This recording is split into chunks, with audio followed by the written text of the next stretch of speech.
Hey everybody, welcome to the first ever episode of Good or Sucks. Where we take games that we've played in the past, either on the channel or personally, and we say whether it's good or it sucks. So without further ado, our first game is Cuphead. Now, as some of you may recall, this game was the bane of our existence for a long time. Way too long. So we're going to go through some of the pros and cons. First of all, one of the pros, artwork, right out of the gate. Artwork was amazing. It's got that old rubber hose style animation that you used to see a lot in old Disney cartoons, where you'd have all the characters are kind of bouncing up and down. They all have that pep to them, like the old Mickey Mouse on the steam whistle on the steamboat. So you see that a lot in this game. Everything's moving, everything seems really animated, and just really brings the game to life. And you get that right out of the start. Like, even the title screen, the two guys kind of dancing off the title screen, you can see it right away. Awesome. Yep. One of the best things about this game, and what a lot of people don't know, is actually animated frame by frame on paper to get that kind of old feeling from the 1930s during that black and white era. That's right. That's how they used to do it at Disney. That's how they got that thing. Just frame by frame, they watercolored the background, and then the characters and everything was all hand drawn. And then they digitally colored everything.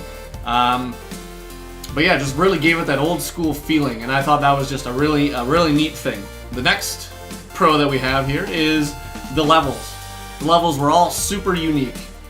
From like they each a lot of them had a lot of different gimmicks that you'd get throughout the whole thing. So, for instance, your first level is really basic. You're running, you're shooting, jumping over holes. It's kind of where you figure out how the game works, what's going on. As you progress, you have to start using items that you get or things that you learn to start getting through some of these levels.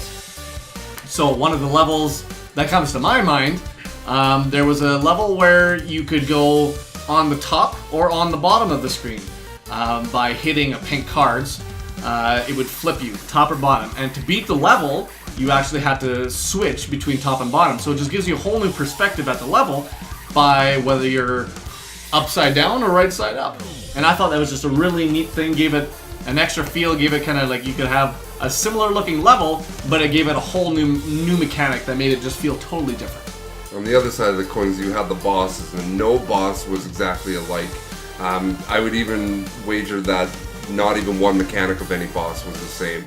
You had the toads that were throwing Hadoukens at you. You had the bee that was turning into buzzsaws. You had the bird that was flinging feathers at you while you ride in a plane. There were so many different levels of uniqueness to every single stage that you played that it was absolutely fantastic. Yeah, and that was another thing that Dustin just mentioned, is that they have some levels where you're playing, so that adds a whole new mechanic to it just right there. You know, you're an airplane, you're flying up and down, right to left, but you have different weapons, your parry works differently, everything is just different.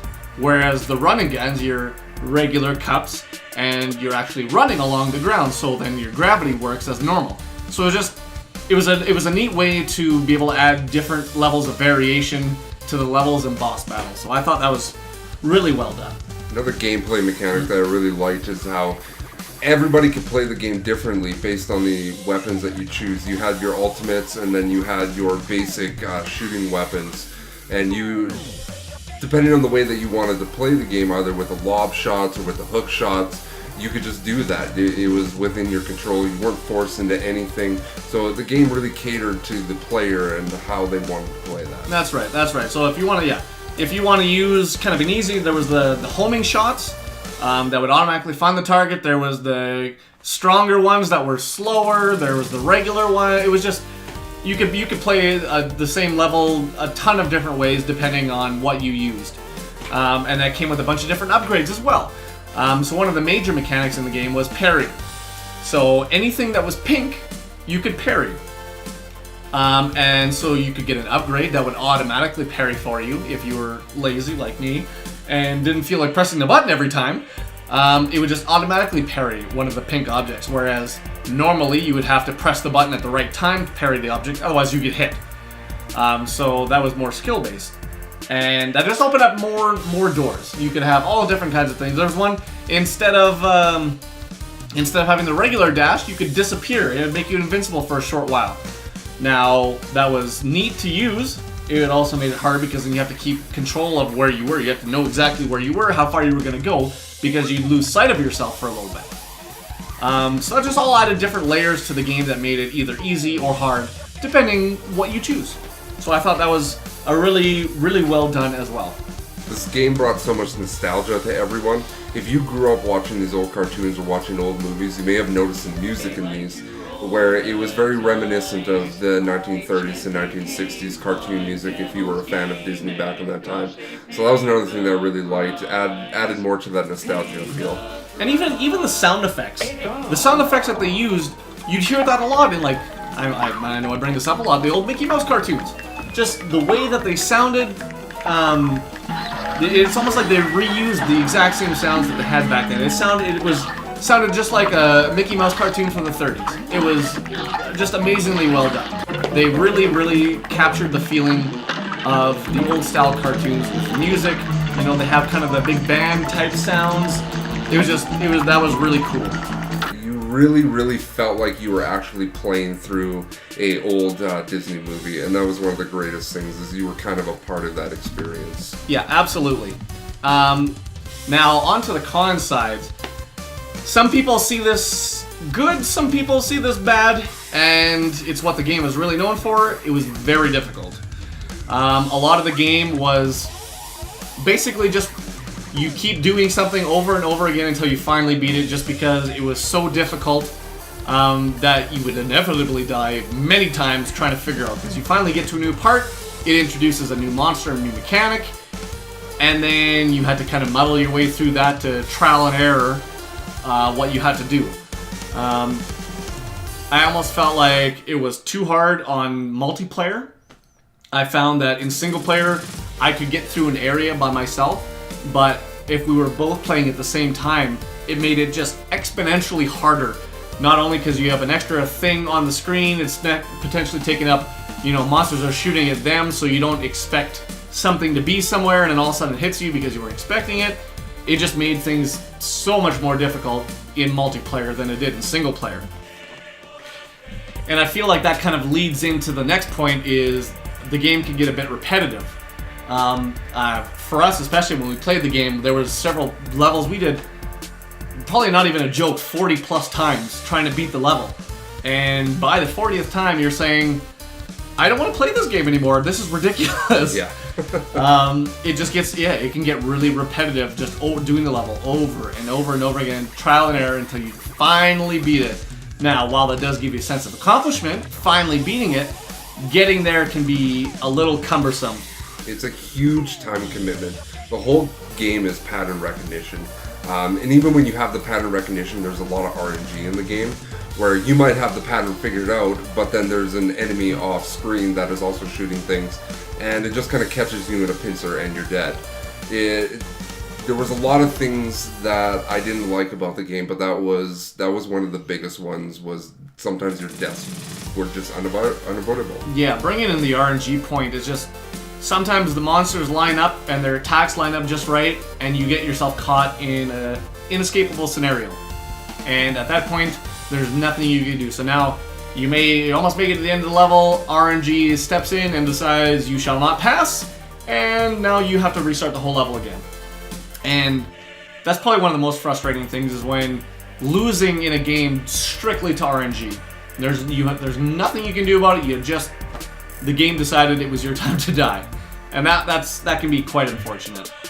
One of the other cons is the game really didn't have a story.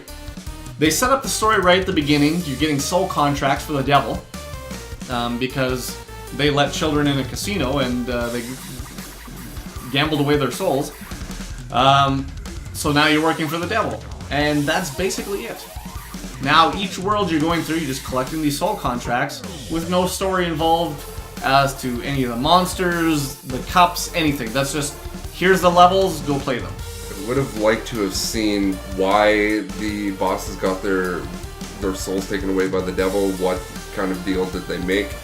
Even at the end of the game, when you beat the devil, it would have been nice to see a little bit of backstory on everybody when everybody's gathered around and cheering. That would have been something that I would have liked to have seen. Yeah. That was one thing that probably could have improved the game, maybe having a little bit of story, but I guess if they were going for the old school kind of platformer style games, they never really had a story either. But it just would have been nice. It would have added something to the game, and I think it could have made it better. And one last thing, and it kind of goes back to the difficulty of the game, where the idea is simple. You know, you run and you shoot. You jump, you do this, you do that. Execution, very difficult. It takes a lot of practice to get good at the game, and probably like good enough to beat the game. Whereas, you know, anybody can just kind of jump into it off the start, but it ramps up in difficulty quite fast, I would say. Yeah. The first world wasn't too bad, but by the second world, the difficulty ramped up a lot. And just the execution and the kind of, you know, the things that you had to do to be able to beat those bosses became very skill intensive, I found. And I feel like that was maybe could have been a turnoff for a lot of people to stop them from, you know, just picking up the game and being able to play it and beat it. So that was kind of one thing that I also thought was a bit of a problem in the game. This game does not hold your hand whatsoever, and that kind of comes with the uniqueness of the levels as well. Usually in other platformers, what you'll see is one level you have a new element, the second level you have one new element, and then the third you have them both, and now you got to deal with both of those things. Where with Cuphead, you enter a level like the tuba one that we were talking about earlier with going from the ground to the ceiling. You had never really seen that before. So now you have to figure it out on the spot of how you're going to do it. And sometimes it's a little bit too challenging for people that are coming into a new platformer. So, now that we've gone through the pros and the cons, what we think of the game. What did you think? Good or sucks? I think it gucks. Yes. It's the development of the game is great. I think that's its strong suit. Where I think it sucks is being somebody that doesn't want to spend a lot of time learning these patterns. It's not very inviting to new players. So for me, I have to lean a little bit towards the sucks. And for me, I thought it was good. Honestly, like, everything about it was really well done. Like, the biggest con for me was just the difficulty of it. You know, maybe some people had an easier time. We played through it together, so the multiplayer, I feel, is way harder than the single player. So maybe it would have been better on a single player run through. But I just found that one of the biggest stops was how hard it was and having to constantly repeat levels over and over and over again. It got repetitive to the point where I found that I didn't even want to play it anymore just because I couldn't get past a certain part. And to some people that, you know, that may appeal to them because they're hardcore, they want to play a game that's really hard and beat it. I want to, you know, I don't mind some difficulty, but I still want to be able to beat the darn thing in a decent amount of time. So that's kind of where I was sitting. I thought it was good, but the difficulty was a con for me. So I guess at the end of this, good or sucks, it honestly depends on what kind of player you are. If you want to sink the time into a game and get good at it and speedrun it, this is a fantastic game. If you're somebody that is just a casual gamer, it's going to suck. Yeah. And there you have it. So that is our review of Cuphead, and we'll see you guys next time. Goodbye. Goodbye.